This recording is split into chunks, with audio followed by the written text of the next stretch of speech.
Ito sa ano, almusal natin, te. Good morning. Kakain kami ngayon kasi papasok kami. Dahil wala yung pasok namin. Ayan, may kasama ko dyan. Mag-hi ka naman dyan. Ayan. Mahihiyain yan sa camera. Pero hindi naman nahihiya. Kasi kung camera lang naman yun, di naman siya nakikitang personalan.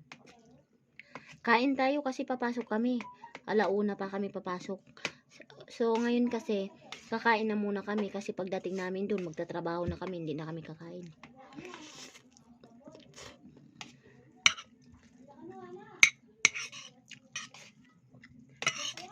$50 lang lahat to, yung binigay mo 50. Yung sinir mo yung inano mo kagabi, ito yung binili ko dito eh.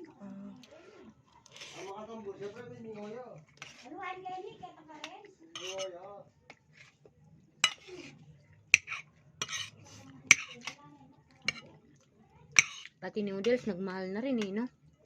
Sa inyo magkano? Hindi ko lang alam. Pero ano, yung itlog sa amin, yung maliit, 10. Malaki lang yun. Noodles, 12. Hindi ko alam kung 12 o 13 to eh. 13. 13 lang yata, parehas lang. Bigas din sa inyo magkano? Ano? Yung Cagayan, 54.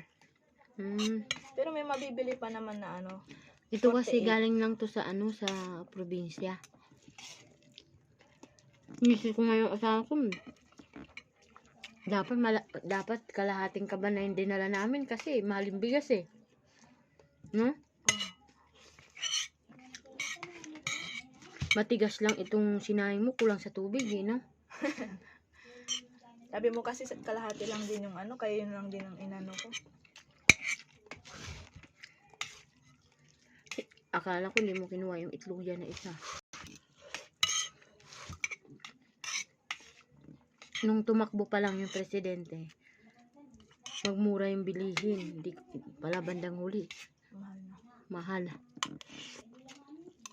Pero may nagawa naman siya kahit paano nabayaran niya na yung ano. Trillion na utang ng Pilipinas. Kunti Sino? na lang. Si Marco? Marcos, oo.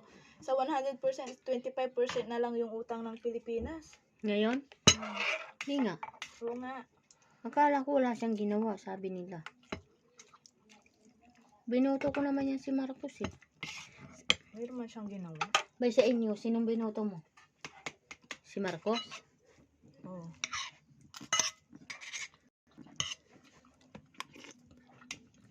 Ayan, maraming thank you sa inyo yan guys. Salamat sa panonood nyo at sana panoorin nyo pa kami. Kahit walang kwenta tong video namin. Thank you guys.